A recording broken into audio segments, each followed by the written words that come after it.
Welcome to the Death Happens podcast, an insider's guide to dying. We're your insiders. I'm hospice nurse Penny. And I'm Halley, hospice social worker.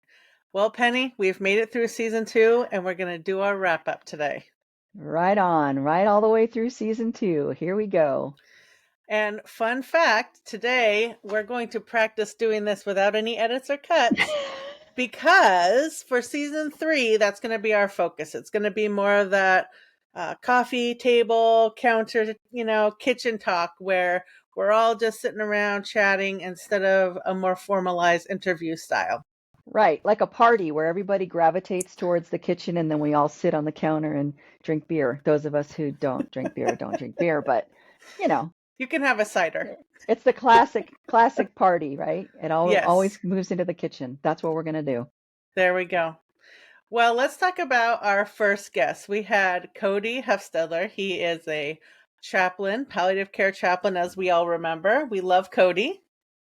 Yes, we love Cody. Cody's got a fantastic podcast called Dying to Tell You, where he actually interviews people who are dying, which is really great. I mean, we can gain so much insight by talking to people who are dying. As long as we can acknowledge the fact that they're dying, most people do want to talk about how they feel about it. Well, and even during season 2, Cody has integrated this new process of having those caring conversations with folks like us, where he's talking to people that are providing the care for those dying people, which I love. Right. Yes, I actually was a guest on his podcast recently. Yes, mine will come out before this episode airs, so we'll see how that goes. Oh, I didn't know. That's awesome. So glad you were Yes. on it. Yeah, he's Yeah. wonderful. I love it. And well, we're going to talk about chaplains more because we also had another fantastic chaplain on here and we're going to get to that later. But yeah, I just love the insight that we get from our chaplains. It's amazing. All right, my new favorite female crush, Dr. Sammy Winemaker, was guest number 2. Yes. I remember like hard eyes, hearts everywhere, talking to her during the day. And then I relived it as I was editing the podcast and wrote to her. I was like, oh, Sammy, just every single thing she talked about, everything she works with Cien on is so much in line with what we're doing. I just love her so much.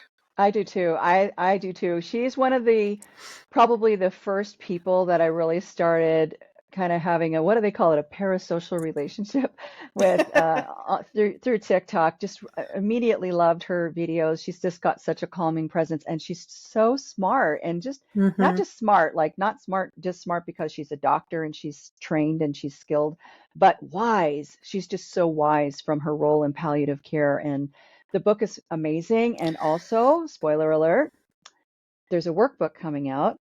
Yes. And I got to have a sneak peek at it. And it is fantastic. And her book is so good. She sent me the book, and then she sent a whole bunch of books to me and hospice nurse Julie when we did a retreat in North Carolina. She sent like 50 books for our guests. So we had some left over. So I took those, gave them all away, ended up recently having to buy a new book because I'm always giving these books away because they're so great. And the last person that I gave a book to told me that it was so helpful. Her husband's got cancer and it was so helpful. She read it and then she was reading it through a second time with her husband. So that book is called Hope for the Best, Plan for the Rest, which is just very appropriately titled. I love it. It's such a great book. I did do a special little social media plug for her book and your book when it came out. So yes, Hope for the Best, Plan for the Rest. Also the Waiting Room Revolution podcast with her and Dr. Cien Xiao, and they interview some just fantastic people too. Was on that one too? Yes. Well, our favorite social media crush, Andrew, the Planty Merce, who is fantastically on Patreon now, was our third guest and our recurrent guest. We love to have him on. Yeah, and what I really loved about Andrew being on is his perspective on death in the ICU. Yeah, which we actually got to talk about this time. Yes, because we weren't just fangirling over his amazing videos and his new series that should be on Netflix, meanwhile in Yeah. the break room. So But good. yeah, we actually did talk to him about his role as an ICU nurse and how death is in the ICU, and it's really different, and that sometimes people who are going through all of this treatment and everything that they go through, it's harder for them to let go of their person who's gone through all that and let them die Mm-hmm. a peaceful death. Whereas people who have like the more sudden traumatic things, it's often easier for families to be like, yeah, let's just go ahead and do comfort care. You know, I get a Yeah. question a lot about comfort care. What is Mm. the difference between comfort care and hospice? And so what I usually tell people is there's not really a difference in practice. It's still the same thing. We are still taking away medications that are no longer beneficial, and we're not going to check vitals as often. We're not trying to do curative treatment or preventative treatment. We're just meeting people where they're at and giving them medications to stay comfortable until they die a natural death. A and D, allow natural death.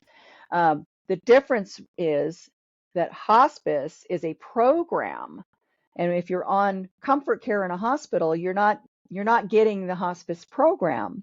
You're just Mm-hmm. getting comfort care. You're getting this like physical type of care.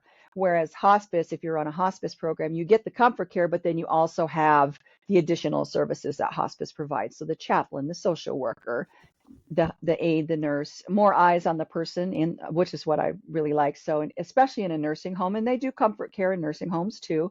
But what I really like is when hospice is on board, there are more eyes on the patient. Mm-hmm. There's more that's being seen, and you could feel more comfortable that your person is being well taken care of because we have more people going in there to check on them and to make sure that they're being well taken care of. And then, of course, there's bereavement services that happens after that person dies. That's a part of the hospice program. And the other thing that people need to know is that many hospice agencies will offer bereavement services to people who are grieving the death of a person within the last year, even if that person wasn't on hospice. A Mm-hmm. lot of hospices provide that service. So I always tell people, look, if you're, even if they died in a car crash, if you've experienced the loss of a person within the last year, you can call a hospice agency and ask if they'll provide you with grief support services. And they Mm-hmm. often do that. I know my agency does that. Does yours do that, Halley? Yeah, it does. Mm-hmm. Yeah. I think most do. Uh, most nonprofits, let's put it that way. I don't know about for profits. Yeah, that's it's one more thing to be looking for. And Yes. as we're talking about this kind of education piece for ICU and the difference between comfort and hospice, of course, being able to be home with extra support is a benefit for the hospice program.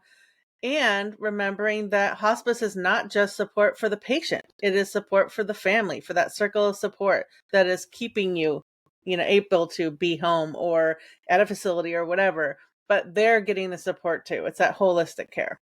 Right, right. I actually just filmed a video about that just before we started this podcast, talking about how people who are dying, their biggest fear is usually there's like they don't usually fear what happens after we die. In my experience, my patients aren't when they tell me I'm scared and I ask, what are you scared of? It's not usually what happens after we die. It's almost like that's off the table now. It doesn't matter anymore. It's what is dying going to be like for me and how is my family going to do without me? Will they be 99%. Yeah. will they be okay? And telling them that we have grief support services and that we Mm-hmm. take care. We are the only healthcare providers who actually care for the whole, like you say, the whole family, Yeah. like not just the patient. We care for everyone in psychosocial, emotional, spiritual needs. Physical needs, Mm-hmm. we don't because they're not our patient. Right. Although that doesn't mean that we can't steer them in the direction if we see something happening.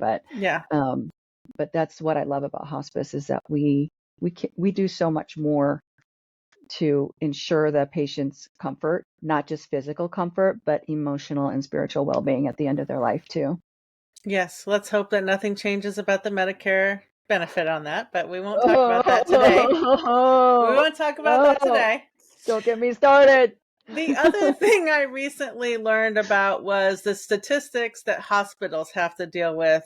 Recently learned about that hospitals get judged by how many deaths they have, which really, I mean, I Where'd you guess I learn get about it. that? Where'd It you learn really, about that? First of all, it blows my mind. I am shocked that that part of the comparison that consumers can do is look and see how many deaths a hospital has had. And I would not have even thought, as a consumer of hospitals, that that would even matter to me, because it's a hospital and people die. Like, Right. but maybe Right. that's because I'm biased and I work in a death positive and all consuming death world. Yes. That, yeah. And so that makes a lot more sense to me as the clinician that's hearing stories of people being pushed out of the hospital when they're coming onto hospice and things like that, that there's this pressure from hospitals on their side to get people out because they don't want them dying in the hospital, which is kind of funny because we all culturally started that. Like, let's put them in the hospital. And Right. now And let the them trend is die. going the other. Yep. Yeah. Yeah. So Yeah. talk about that Yeah. as a compliance person, Yeah. They don't want their death rate to be higher. A death rate looks bad on the hospital. It makes a hospital look like they're not able to save people. which is So insane to me. it is. It's insane. And so they want us to put people on hospice because they don't have to count the death. If they died on hospice, it doesn't count against their bottom line of death rate. And so that's why they do it. And sometimes they do it in ways that are not, I won't say they're unethical. I'll just say they're not legal. Well, let's just briefly talk about the fact that so in order for someone to be in a hospital, not a hospice care center, but a hospital and on hospice, that would mean that they're under the general inpatient or GIP benefit of hospice, which Right. means they have untreated or unmanaged symptoms that need a hospital level care. Right. Actively dying is not an unmanaged symptom. No, There can it's be not. symptoms that are unmanaged during that process, but generally speaking, that's Right. not the case. Right. And once they are, like, they might go in there and have these symptoms that need acute symptom management, skilled nursing, Mm-hmm. 24/7, titration of medications, different medications being tried.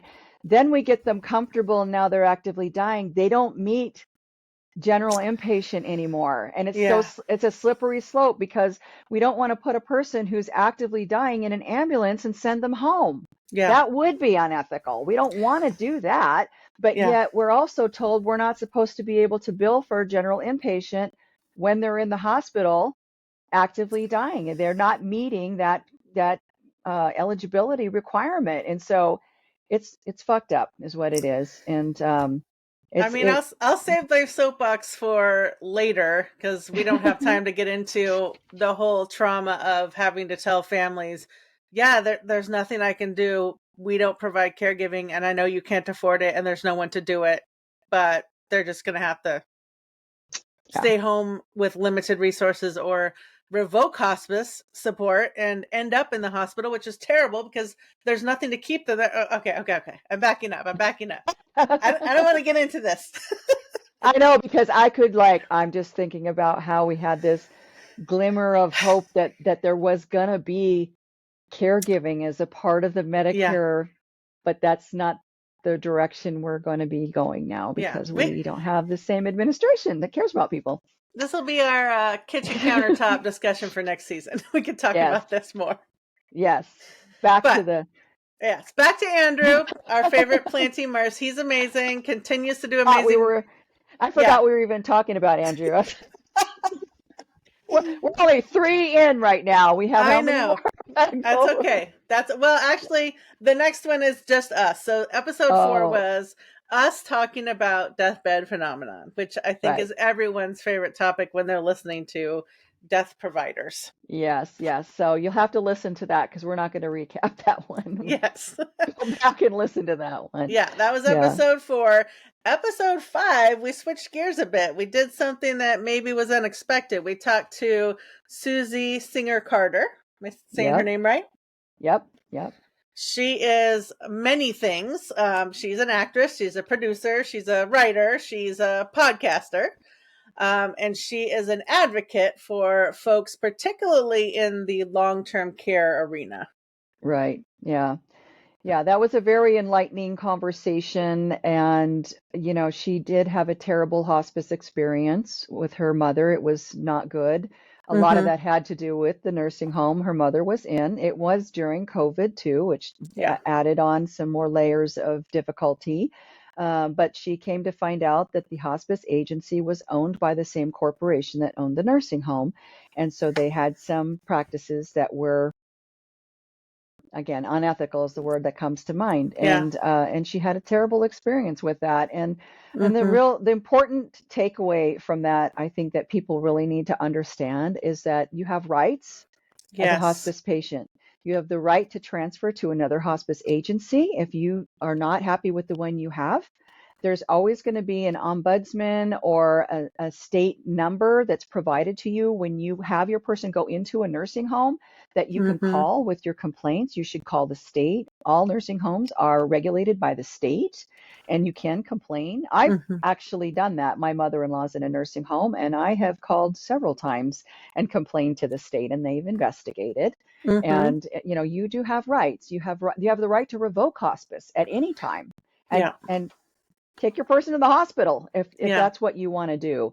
Um, but I think that's like the important thing that people need to know that Susie did not know. She didn't know Yeah. these things and was surprised when I told her about them in the Mm-hmm. podcast that I was on of hers. Mm-hmm. She was not aware. And so people really need to know their rights. And the place that you can go to find out what your rights are is the nhpco.org website. And they have a section there for family members and Mm-hmm. patients, and you can go there and then that explains more about what you can do, what your rights are, because reading through the certificate or the conditions Conditions of of participation. I always call them the cops because that's what I'm used to, so I'm like, what does that stand for? Conditions of, there's more than that. There's the conditions of participation. There's the hospice benefit manual, chapter 9. There's the CFRs, the Code of Federal Regulations. There's all these different places where all this information lives. Yeah. And I know all of it, but for a regular person that's not their job to know this stuff, it's hard to find that information. So really going to nhpco.org is a really great place or your state hospice. Mm-hmm. A lot of states have their own hospice organizations. I know there's one in Washington and Oregon and California. I think most states probably have an organization that helps with understanding what your rights are. Yeah, and we definitely got more into that during the podcast about specifics that people can do. But yeah, know your rights. NHPCO, the National Hospice and Palliative Care Organization, is always a great resource. And just, ask questions. Just know that you can be an advocate. Yes. That was Yeah. a little hard one because it's always hard to not be defensive when we're talking about hospice. Yeah. I feel like it was a little easier on that one, easier than I thought it was going to be, I think, because I wasn't sure how much of her story was long-term care related versus hospice. And also, as I've said before, and you've said before, every time any hospice has a bad review, it's bad for all of us. Right. And so it's also important, though, to know, just like everything in the news, just because you hear one bad thing, the percentage of that is still pretty small. And also it's important to hear about it, know about it, fix it. So Right. I think both things can be true. We can know about them, we can talk about them, and it doesn't mean that every hospice experience is going to be bad. Yeah, right. It's true. I feel the same way always. I'm a little defensive when I hear that somebody had bad Mm-hmm. care. I think more so when not only am I hearing they had bad care, but they're equating that to all hospice. Yeah. Like all hospice is bad because of my one experience that I had, and that makes me Yeah. very defensive. But I get how you could have that Mm-hmm. feeling like hospice failed me, Yeah, and you know, for sure. Well, our next guest was a lawyer, which you might not expect on a death and dying mm, podcast. But Andy Shue, a lawyer in Washington and California, was kind enough to come on and talk to us all about probate and all the yes, things we need to know. there were lots of things I didn't know, Mm-hmm. and that Me was a too. really I actually have an appointment with a lawyer. I think it's next Monday to go and have her look over our wills because he definitely gave me some information that I didn't have when we went and got our wills from some little will factory that cranks them out for cheap and isn't probably what we need. And Yeah. so, yeah, he was really enlightening for sure. Very. I love his reference that you really need to talk to someone local in your area, because there Hmm. are things you're just not going to think about that pertain to local law. And they're going to know that. That's what they're paid to do. And a reputable lawyer likely will give you that first free consult to know if you even need a lawyer. Right, right. So, Yeah, so if you're in Washington or California, look up Andy Shu. His yeah, information is in the yeah, show notes. yeah, yeah. He was really good. I really liked that episode a lot. So the next episode was episode 7, where we took a little trip, if you recall. We Oh, we yeah. talked to Lisa Yeager all Yeah. about psychedelic-assisted psychotherapies, and specifically around end-of-life and death anxiety. I have an idea. We should do that again with her, only next time let's really take a trip. I have taken a trip. I'm not sure I want to do that again, but Well, I'm I've taken lots of trips, but they weren't guided by anybody. They were of my own free, stupid will. I had never had anybody like trying to make sure I didn't jump out the window and think that a bag of onions in the basement was a monster. well, if you're actually getting some treatment by a reputable source, even if you're having what would be a negative experience or something that's not happy, lovey, the world is connected, then you're going to have that professional guidance to get you through that and integrate it. That is the whole, really what I want people to take away from that episode is be careful of these places that will offer medications and no therapeutic support. Yeah. Yeah, I really want to see us go in the direction of having that available for hospice patients, Mm-hmm. more widely available, because I do think it could be really helpful for a lot of people to be able to process their own death ahead of time. It's going to make for, I'd love to know if there are statistics about that too. Like, do they have any, like even anecdotally, do people who go through that have a better death experience? Anecdotally, yes, I can tell Yeah, you because 100% you for know sure. your agency does do this, We right? have I the mean, tricky part, I think, is there was a study going on, and the criteria for a study always requires a bit more time than you would generally have in hospice. I really would like to see this more in a palliative setting, which where yeah, most of the clinics were palliative, so they were able to get more patients. The ones that were participating that were actual hospices only, they were having a harder time just because of the time frame and exclusions. But I think in a palliative world, like we've talked about, right? Palliative doesn't mean you have 6 months or less. You have a lot more right, time, right? When you get that diagnosis, you're eligible for palliative care. We'll keep hammering that home. right. But if that could be available upstream, I think that would be so beneficial. It would Yeah, be incredible. yeah, yeah. I think it would be too. I do. I think there's going to be a generation of people who it's not going to be like older people who are just say no, Mm-hmm. are going to be not maybe as interested in trying it because of The the stigma. idea, the stigma of, doing psychedelics. But Mm-hmm. I think as we go along and younger people are in hospice, it might be something that's, used more often. There's lots of, Mm-hmm. I always think about, I don't know if I told you this before, but I keep thinking when someday if I go on hospice, if I'm lucky enough to go on hospice, I want nitrous. Did I tell you that before? I want I think we've nitrous. talked about that off the pod. Like I want nitrous. I'm gonna call my dentist and tell him to bring me a tank, and I'm gonna be using laughing gas. Yeah, P.S. That's not actually available for anybody listening, so don't Yeah, ask us for no, that. right. It's not.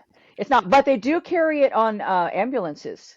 They do use it on, and I know this because when I was working in a hospice care center, a colleague of mine had an allergic reaction to Oh. some lilies that were brought in. And Mm. so she was calling for a nurse and running down to the other side of the building where her office was, and I was going after her, and she grabs her purse and she gives me an EpiPen and hands it to me and says, "Put it in my thigh." And I took the EpiPen, pulled this cap off, turned it around, and boom, it was upside down. And I got myself in the thumb and it went right into the bone. So Oh, now she's having an anaphylactic reaction, and I'm having epinephrine in my system, and I'm oh just my like, gosh. whoa. And so then the ambulance came, and they had to give me nitrous to get it out of my. It was Oof. in the bone, and they had to. Oh, So they gave me nitrous. So that's how I know. that makes me a little sick to my stomach. And I want to tell you something. I wrote to the company and I told them what happened, and I said, I am a nurse, and I pulled the cap off and didn't know that when I turned it over, Yeah, that wasn't the business end that I pulled the cap off. That was that's the end with a button on it. that's what I would have thought. Yeah, and so they actually put a red thing on there now instead of orange, and they have a practice one. So, and I know this Mm, because my husband has bee allergy, so we have epinephrine pens, and it came with a practice one, and it's well nice. marked now, like it's really well marked so that you don't do that. Because I was like, Yeah. so if you didn't put your epinephrine pen into your thumb, you're welcome.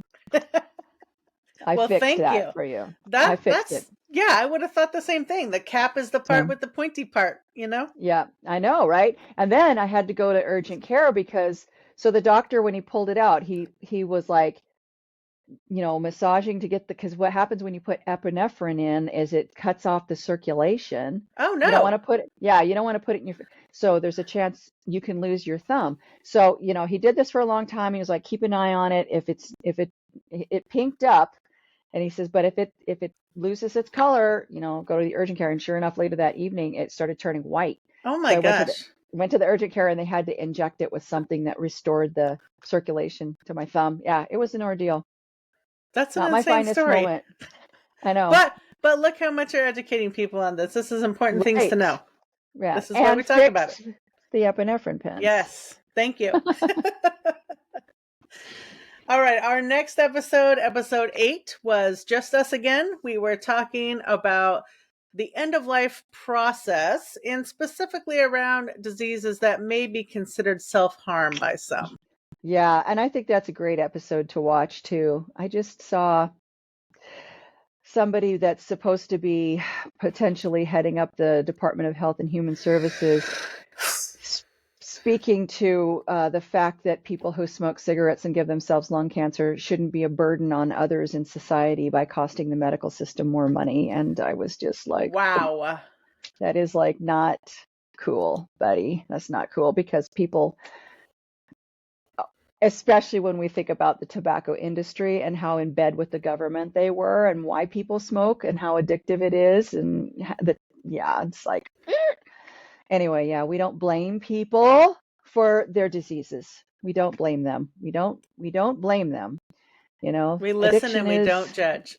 we listen and we don't judge. Addiction issues are very hard to overcome. And I Well, and speak as from we've talked experience. about how many times, you don't have to have smoked to have had lung cancer. Right. That's right. That That's is right. absurd. I'm not even going to start talking about it because it's just going to piss me off. So, um, just go back and listen to that episode because we do talk a lot about the fact that even if you suspect it because it's a stigma around a particular disease, it doesn't mean that person did that thing to get that disease. And even if they did, they're still a human and they deserve care. And that's how we're going to Right. treat them. Compassionate care. We don't judge. We listen and we don't judge. Yes. We Oh care my for them goodness. without judgment. Yeah.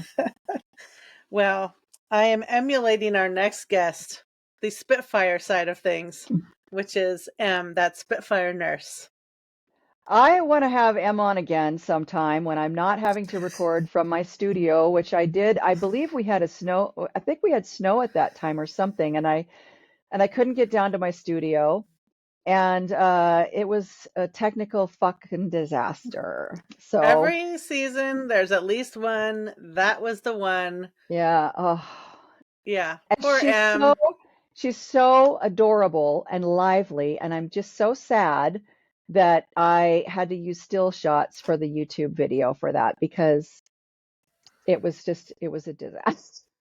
She I was mean, such a trooper for that interview because, and oh my she's so God. smart, and she's so smart, and she's young, but she is so smart. She's really got her head wrapped around, the oncology palliative care, world and has great Mm-hmm. advice and makes adorable videos and is really a great educator. Yeah. And so like we need to have her back again. And but in the meantime, even just like listening to that podcast is still good, even though we talking over each other constantly because of the delay and it's total fuck up on the technical on that, but still a good episode. Yeah. We managed to pull out the snippets. I think it was not quite as bad as our season 1 technology glitches. So thankfully that was really the one big one that we had an issue with, and we got through it, and M was great. So yeah, everybody go check out M's page. That Spitfire nurse. She's great. Yes. Our next interview was about hospice, massage, and aromatherapy. We spoke with Tiana Joy. Is Joy her real last name? I think so, as I far as I love know. that. I love it. Tiana Joy. She's very joyful. And I loved that she shared her past with us because she talked about being a bartender. And I was like, girl, we lived the same life, I think. But she's just very in tune.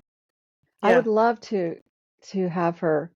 I loved the way she talked about working on people and how Mm-hmm. she, like she's so in tune with trauma and needing like this, talking about the scars and how, Yeah. you know, she needs to know how to be able to touch those scars, what caused them, Mm-hmm. and Mm-hmm. just, very, very, I could just see her being just super, I don't know, like mindful and healing, there's a massage and then there's like healing touch, and she's Yeah. very much healing touch. Mm-hmm.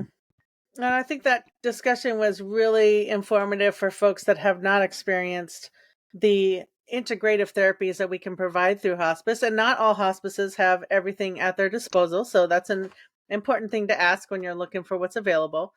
Right. But, looking at things like massage or aromatherapy or energy work or acupuncture or, music therapy, these are all things that are not from the core team of hospice, not part of the Medicare benefit per se, but that are amazing healing things that can be integrated with the rest that aren't pharmaceutical or psychological or that kind of thing. Yeah, there is some language in the COPS about alternative therapies, but it isn't like I think it is like more suggested than required.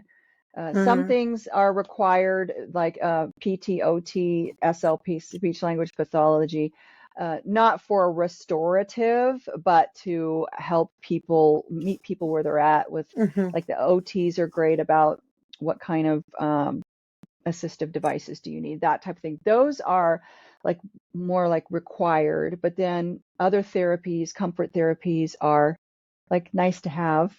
Mm-hmm. It's mentioned in the COPS, but not required. But many hospices do provide those.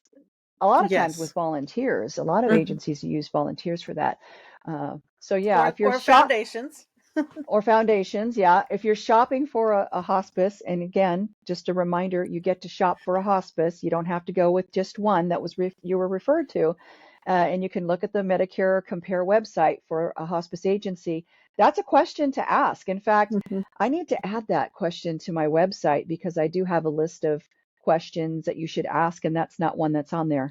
So I need to remember to put that on there, that you can ask them, do they offer any alternative therapies like massage, thanatology, which is Mm-hmm. music therapy, um, And how much do aromatherapy, they offer? Is it a one and how time much? Is it or a is it one multiple? massage? Right, because some will do like one massage and Yeah. that's all you get, which is more than some others do. But Mm-hmm. yeah, asking, yeah, I need to take it. I don't have a pen with me. I need to take a note on that.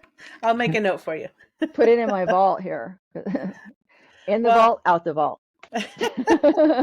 our episode 11 guest was our bi-coastal boy, that is David from Dead Talks, our Staten Yay! Island Californian. Yes, David from Dead Talks. Would love David. I mean, he's just something else. Every time I talk to David, he opens my mind to something new. Like he Hmm. has such great perspective on things. And it's Yeah. probably because he's like out there talking. He's kind of like Cody in a way, Yeah. in that he is talking to a lot of people who are enmeshed in death in one way or another, whether they're dying themselves, they've recently lost someone, and not just people that lost somebody on hospice, but well, I don't know why I'm saying lost. I hate loss so much. It's not like you can't find them. They died, right? Not just somebody that died on hospice, but death in general, because Yeah. David's father died in the 9/11. 9/11. Yeah. Yeah. Yeah. Yeah, When David was a kid. he's great. He's very engaging and easy to listen to, and easy to talk to, but also, like you're saying, I love that he is willing to talk to people of all different perspectives about all different angles of death and dying. It's really fantastic. So I haven't listened to David on the Streets yet, Dead Talks on the Streets.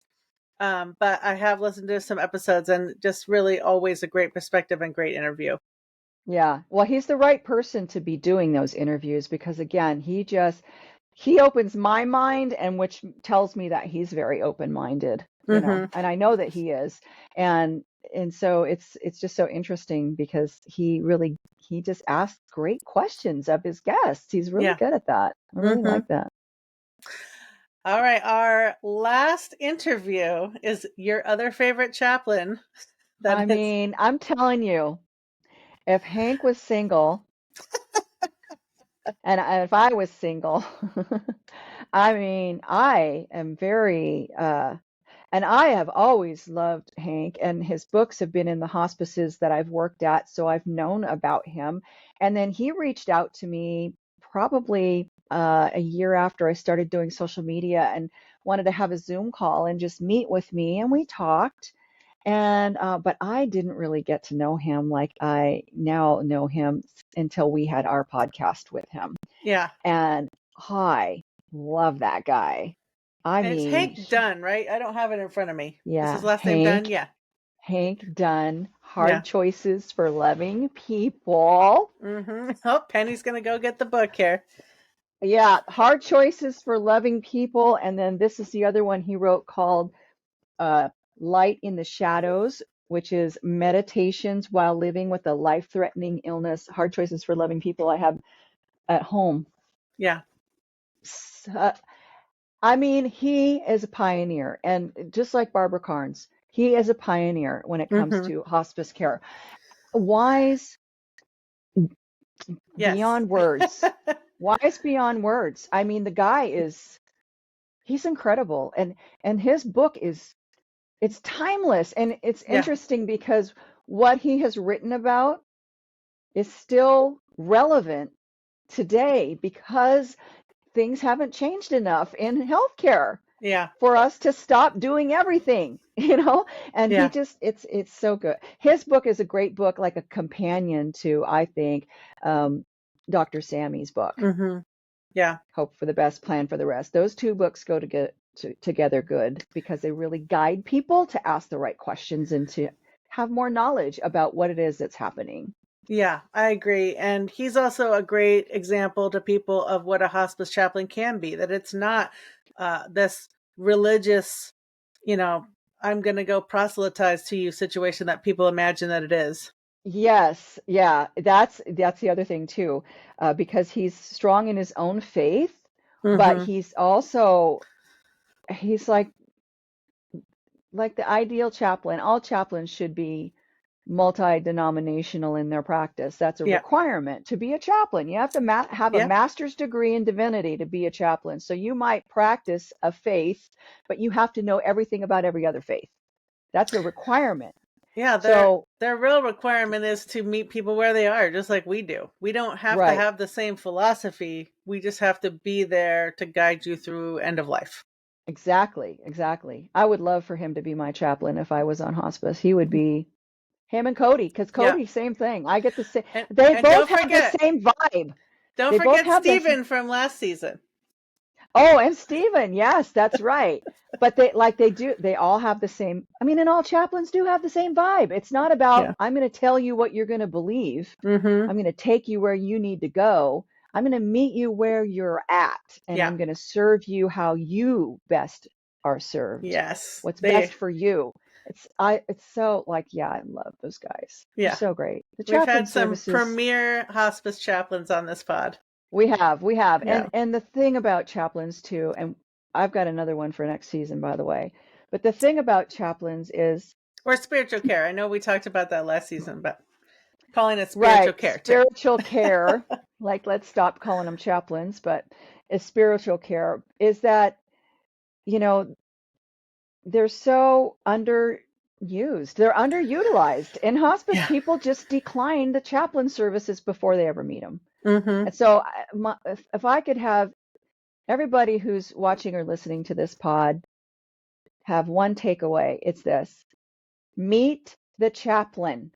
Do not decline the chaplain before you meet the chaplain. If you meet the Yeah. chaplain and it's not a good fit, it's not a good fit. But don't just out of hand dismiss the chaplain services or the spiritual care services, because Yeah. they can do so much for you that you don't even know exists. Like, they are the best listeners. Oh, yeah, that's right. I've got two chaplains for the next. I'm already thinking, because I just thought of my other favorite one, Yeah. J.S. Park. Uh, yeah.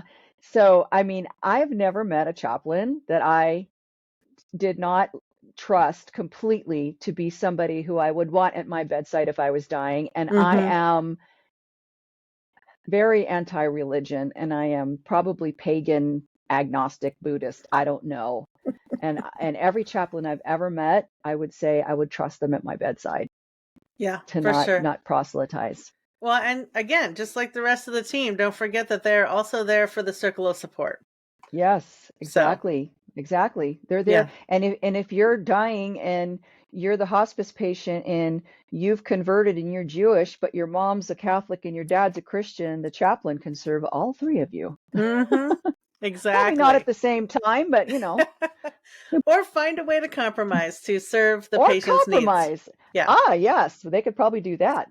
I bet you they could. I bet you they'd find the common ground among the three religions and be able to meet all three where they're at the same time. They're Yeah, that good. they They're are just that that good. good. I was thinking, I'm not even kidding about this, Halley.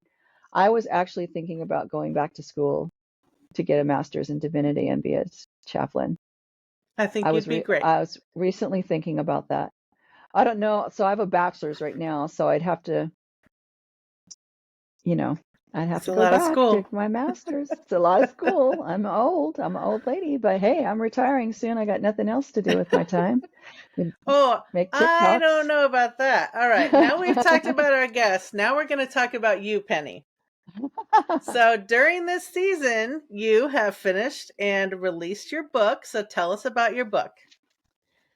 Yeah, I finished my book. Questions I get often are, how long did it take me to write? Well, And first of why all, did I what's it write it? called? Okay, first of all, it's called Influencing Death, Reframing Dying for Better Living. It's Perfect. backwards. No, I can read it. Actually, oh, you know what? It's backwards to me. It's so weird. This is mirrored for me, but Influencing Death, Reframing Dying for Better Living. Yeah, so people ask me, why did I write it? How long did it take me? It took me, I would say, about 18 years, because the stories that I started writing back when I was first a hospice nurse. Mm-hmm. Uh, and I wanted to, well, I also have ADHD and Hallie. I think you you know that about me now. I'm good at starting things, but I'm not great at finishing them. So 18 years ago, I started writing stories. And then a couple years before TikTok, I started wanting to write a screenplay because I didn't like how medical shows are so fake and they don't ever show natural death, how it's really supposed to look or really Mm-hmm. does look. They're great at traumatic death. Boy, they can make realistic looking, death by zombies or car accidents or murder, but they're not good at natural death. It's always crossing the hands over the heart, closing the eyes. They look perfect. Their hair is perfect. Their makeup's perfect. Then they take a breath after they've said their amazingly profound last words, and then they Yes. close their eyes and die. And that's not how it is. And Mm-hmm. I was like really thinking about how could medical shows be more authentic. And Amazon had this amateur writing program. And you could put your words in there and it would turn it into a script, and Amazon would select amateur shows to make as an Amazon show. Hmm. So I started taking my stories and putting them in there and trying to write this thing. My sister and I were working on it together. We came up with the name Passing, was going to be called Passing. And I had quite a lot of it written, and then Amazon pulled the plug on that whole thing. Oh, Amazon, if you're listening, what the hell? Yeah. So I was like, okay, well, oh well. So I shelved it. And then I found TikTok in 2020. And as I was telling stories, people started saying I should write a book. And Mm, when I got to have about 100,000 followers, I thought maybe I should write a book. Um, and then I wanted the book. So what's it about? It's a memoir, and it's about my journey in life, which was quite rocky when I was younger. Drugs, alcohol, jail, gave my son to his dad to raise, lots of trauma. Um, and how I overcame that, became a hospice nurse, and what being a hospice nurse and caring for dying people has taught me about life and living. And so that's really what it's about. And so when I wanted to write this book, um, I decided that I needed it to be what I felt like my audience, quote unquote, people who follow me on TikTok and other social media platforms want to hear from me. mm-hmm, And so that's why it became this memoir, really, is because I knew that by sharing parts of my life on my social media, that people who follow me wanted to know more about what makes a person who goes into death care tick. mm-hmm. Like what leads you to it, what draws you to it, and what is it like to do it. Um, so that's more than you probably wanted to know, Hallie. Well, I already know because I have been lucky enough to read the book. It is fantastic, and Thank anybody you. that knows me knows that I'm not just blowing smoke up someone's ass to be nice. It is a very good book. Thank It's you. well written. It's in a very easily digestible way. It's relatable. It's funny. It's heartwarming. It's all the things. If you haven't read it, plus Penny does her own Audible or audio version of this, so no excuses if you have a hard time reading and fall asleep like I do when you're reading hard copies. You can listen to it on Audible version. You know what? Somebody told me in a podcast the other day that was just extremely flattering, and I absolutely loved it. She said that my book shows shows us humanity. Mm, Shows us what humanity looks like, is what she said. Shows us what humanity looks like.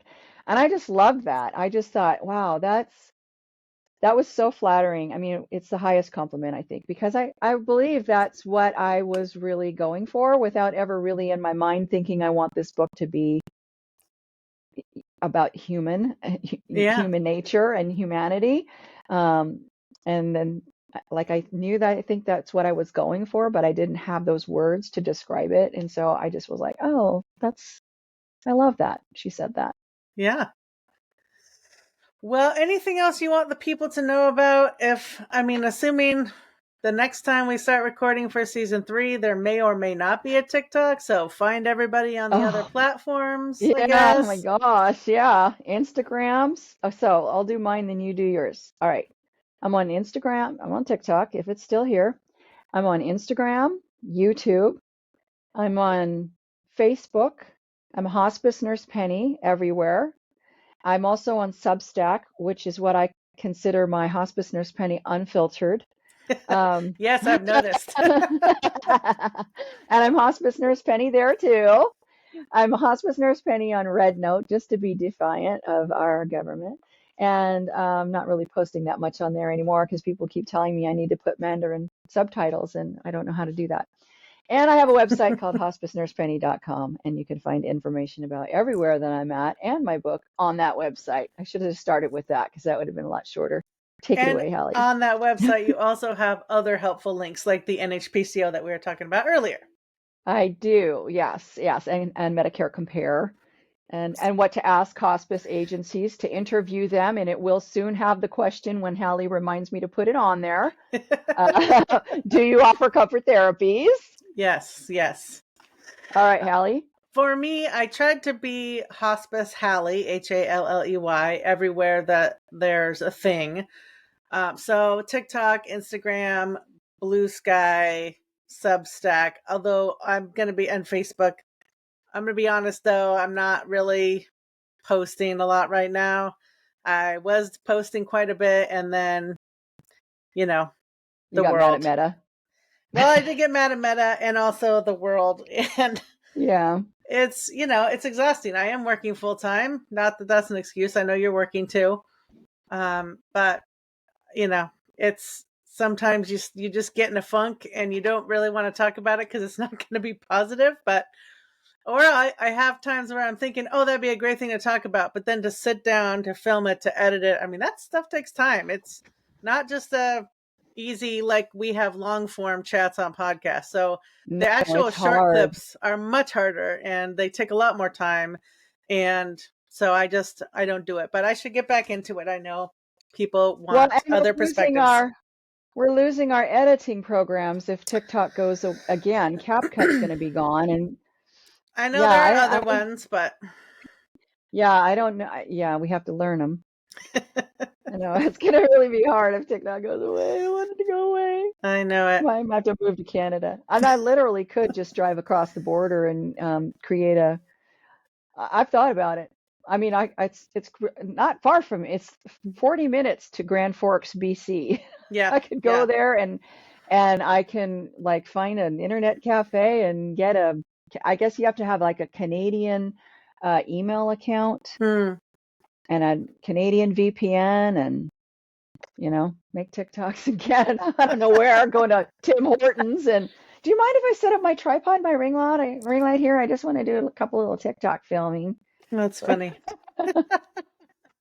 Well, we'll see what comes. Until season 3, everybody take care of each other out there. Remember humanity, no matter what's going on in the world. We got through the last 4. We'll get through the next 4 and whatever's after that. But remember to live, because someday We'll all be dead.